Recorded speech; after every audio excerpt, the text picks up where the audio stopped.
আজকের recipe stomach কষা। চলুন কিভাবে তৈরি করা হয় দেখতে থাকি। তার জন্য নিলাম কাঁচা লঙ্কা, আদা কুচি, নিয়ে নিলাম রসুন কুচি, পেঁয়াজ কুচি, অল্প গোটা জিরা। এবার মশলাটাকে বেটে নেওয়া যাক।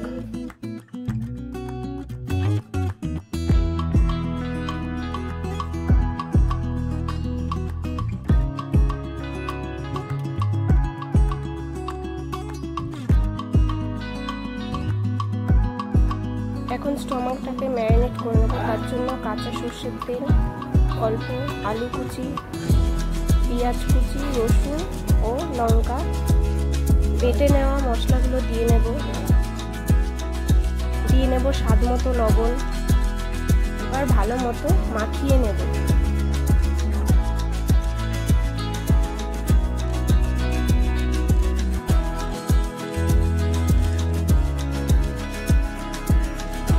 তার সাথে দিয়ে নেব অল্প হলুদ গুঁড়ো, লঙ্কা গুঁড়ো,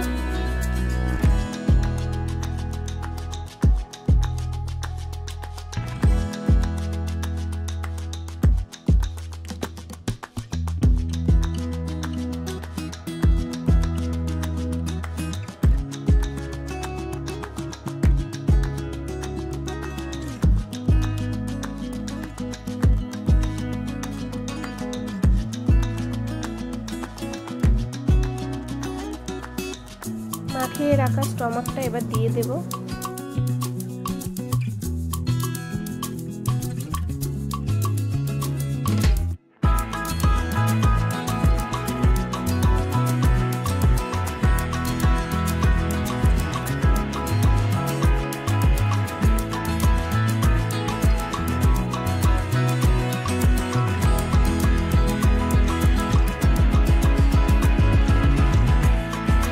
দেবো অল্প গরম মশলার গুঁড়ো, তাহলে গন্ধটা খুব সুন্দর হবে।